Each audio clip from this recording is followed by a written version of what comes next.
अस्सलाम वालेकुम friend, you are watching Ikram views. Welcome back to our channel. This is me Ikram Khan और मैं हूं इस्लाम खान। तो कैसे हैं आप सब लोग? उम्मीद है खरीद से होंगे। और खुश आमदीद करते हैं आपको अपने चैनल पे। आज हम जो वीडियो लाए हैं वो बहुत इंटरेस्टिंग और बहुत ही ज़बरदस्त वीडियो है। और वीडियो के टाइटल की तरफ चलते हैं। तो वीडियो का टाइटल है how India fooled CIA and tested it's nuclear bombs. तो इंडिया ने कैसे CIA को फूल बनाया और न्यूक्लियर जो टेस्ट किए थे, ये एक स्टोरी है, पोखरन स्टोरी, जिस पे आज हम अपना रिएक्शन देने वाले हैं। हमें इसके बारे में कुछ बिल्कुल थोड़ी सी नहीं मालूम। इंफॉर्मेशन थी जो एक हमने मूवी देखी थी जॉन इब्राहिम की, जो लास्ट 2 ईयर पहले आई थी। बिल्कुल। पोखरन उसका नाम था, पोखरन ही नाम था मूवी का शायद। शायद। तो वो हमने मूवी देखी थी, उसमें हमें कुछ इन्फॉर्मेशन मिली थी और काफ़ी इंटरेस्टिंग हमें वो मूवी लगी थी। मैं तो 2 बार वो देख चुका मूवी, मुझे इतनी अच्छी लगी। तो आज हम ये एक जो वीडियो है, इस वीडियो पर रिएक्शन देने वाले, इसमें कुछ डिटेल है इस बारे में। तो उससे पहले हमारे चैनल को सब्सक्राइब करें और वीडियो को लाइक किया करें। तो स्टार्ट करते हैं, लेट्स स्टार्ट। ऐसा कि आप में से बहुत लोगों को मालूम होगा कि आज से 20 साल पहले 11 मई 1998 को राजस्थान की पोखरन रेंज में भारत ने परमाणु परीक्षण किया था। और ये परीक्षण इतना गोपनीय था कि अमेरिका की खुफिया एजेंसी CIA भी इसका पता नहीं लगा पाई थी। तो आज के एपिसोड में हम इस परमाणु परीक्षण से जुड़ी कुछ ऐसी महत्वपूर्ण जानकारियां आपको देने वाले हैं जिनके बारे में आपको पता होना मूवी चाहिए। के सीन सो है। विदाउट वेस्टिंग ये एनी ओल्ड टाइम, पिक्चर है लेट्स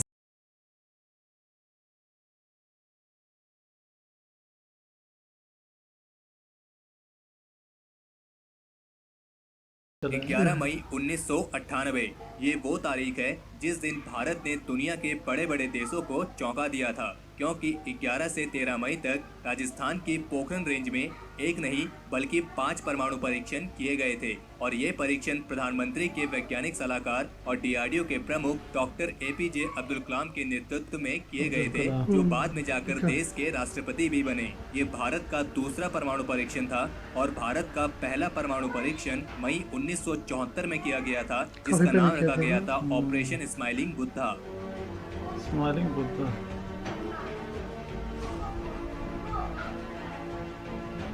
और 1998 में जो परीक्षण किया गया था उसमें 45 किलोटन का एक फ्यूजन परमाणु उपकरण शामिल था, जिसे आमतौर पर हाइड्रोजन बॉम्ब के नाम से जाना जाता है।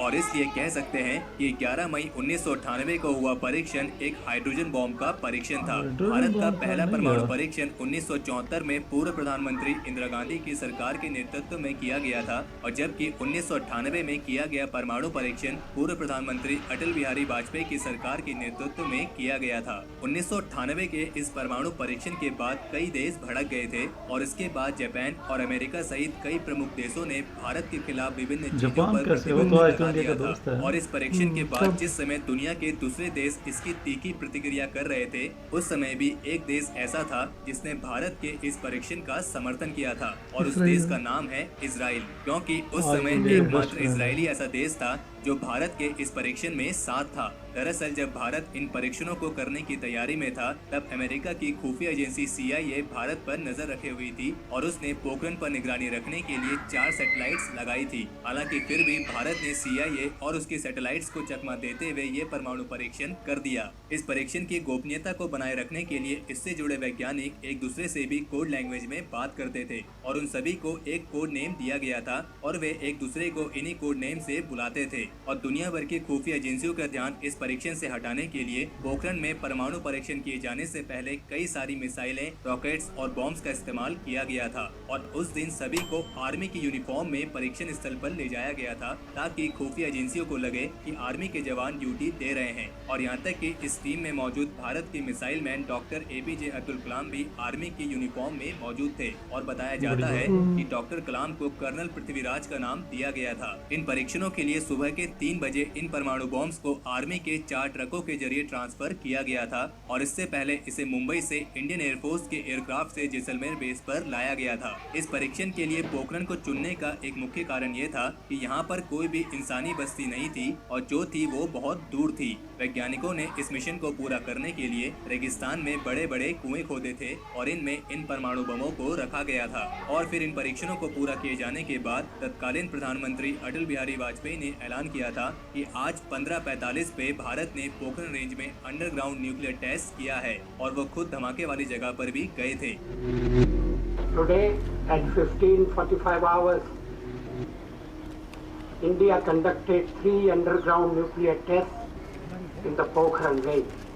I warmly congratulate the scientists and engineers who have carried out these successful tests. और डॉक्टर एपीजे अब्दुल कलाम ने इस परीक्षण के सफल होने की घोषणा की थी। डॉक्टर कलाम ने एक इंटरव्यू में बताया था कि उस समय भारत पर अंतर्राष्ट्रीय दबाव काफी ज्यादा था, लेकिन तत्कालीन प्रधानमंत्री अटल बिहारी वाजपेयी ने तय किया था कि वे आगे बढ़कर परीक्षण करेंगे और तब जाकर भारत इस परीक्षण के साथ ही एक परमाणु संपन्न देश बन गया। इस परीक्षण के लिए इंडियन आर्मी के 58 इंजीनियर रेजिमेंट को चुना गया था और इस रेजिमेंट के कमांडेंट थे कर्नल गोपाल कौशिक। इनके संरक्षण में ही भारत के परमाणु हथियारों का परीक्षण किया जाना था और उन्हें इस मिशन को सीक्रेट रखने का काम सौंपा गया था। और इस सफलता के बाद ही 11 मई को आधिकारिक तौर पर भारत में राष्ट्रीय प्रौद्योगिकी दिवस यानी नेशनल टेक्नोलॉजी डे के रूप में घोषित किया गया। और इसके बाद ही तत्कालीन प्रधानमंत्री अटल बिहारी वाजपेयी ने जय जवान, जय किसान और जय विज्ञान का नारा दिया था। अमेरिका का कहना था कि भारत ने बिना यूएन को सूचित किए इस परमाणु बम का परीक्षण किया है और इससे दूसरे देशों में असुरक्षा और भय का माहौल बनेगा। हालांकि भारत की ओर से जवाब दिया गया था कि उन्होंने युद्ध करने के लिए इस परमाणु बम को विकसित नहीं किया है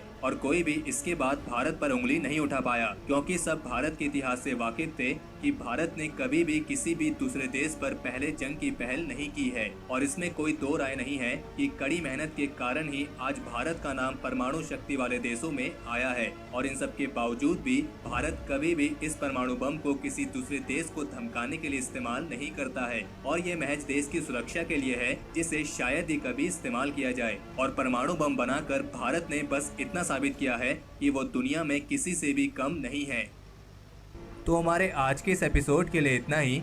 अच्छा, काफी तो मजे की स्टोरी है ना। बहुत मज़े की स्टोरी है। मुझे तो काफ़ी मज़े की स्टोरी अभी भी लगी है। पहले जो हमने मूवी देखी है उसी से मिलता जुलता ये है, क्योंकि जो मूवी बनी है वो रियल स्टोरी पे बनी है। बिल्कुल, वो 2 घंटे की होती थी, उसमें एक चीज़ जो है ना हाँ, काफी वो डिटेल से उस मूवी में हमने देखा, जॉन इब्राहिम की जो मूवी थी, तो इसमें भी हमें काफ़ी डिटेल मिली। और जो अमेरिका और जापान जो इंडिया के ख़िलाफ़ हो गए थे उस टाइम, जापान क्यों हो गया खिलाफ भाई? जापान की वाकई मुझे खुद हैरानी है कि जापान तो आज अभी इंडिया तो का काफी- बहुत अच्छा दोस्त है और उस टाइम जो है इन्होंने मुखालफत की थी इंडिया की। इसी तरह पाकिस्तान के साथ भी हुआ था कि अमेरिका जो है वो हर कंट्री को रोकता है, बिल्कुल, खुद तो उसने बनाया है, उसके पास है, तो उसके अलावा जो वो किसी उसका एक ही मिशन है कि नेक्स्ट कोई ना कोई बना भी सके। कंट्री ना बना सके। कभी ईरान का हालिया कितना मसला बना हुआ है, ईरान पे जो है वो कितनी पाबंदी उनके ऊपर। बिल्कुल उनको नहीं बनाने दे रहे हो।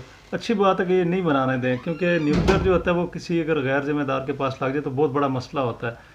जिस तरह भी वो किम जोंग शुमाली हाँ, कोरिया तो- के, वो उन्होंने किस तरह पूरी दुनिया को डरा दिया था एकदम से। वो और तो हाइड्रोजन ट्रम्प को कहा था कि बटन मेरे ऑफिस के वो टेबल के नीचे लगा हुआ है और- और एकदम दबा दूंगा तो फिर पूरा अमेरिका जो है- अमेरिका तबाह हो जाएगा। तो ये मतलब एक बहुत खतरनाक बात है पूरे वर्ल्ड के लिए। अभी अगर देखा जाए तो कोरोना की वजह से किस तरह मईशत डूब रही है, बिल्कुल। तो एटॉमिक का भी ऐसा ही मसला होता है कि अगर कोई कंट्री दूसरे कंट्री पे अगर मार दे गलती से तो वो पूरे वर्ल्ड के लिए नुकसानदेह होता है, खासकर इकोनॉमी के लिए। आपको तो तो पता है जैसे 1945 में जापान के ऊपर अमेरिका ने, हाँ, उसके बाद पूरी दुनिया किस तरह मतलब एक नुकसान उसको में फिर चली आपको पता गई है थी। कितना मुश्किल वो होता है उसका। बिल्कुल।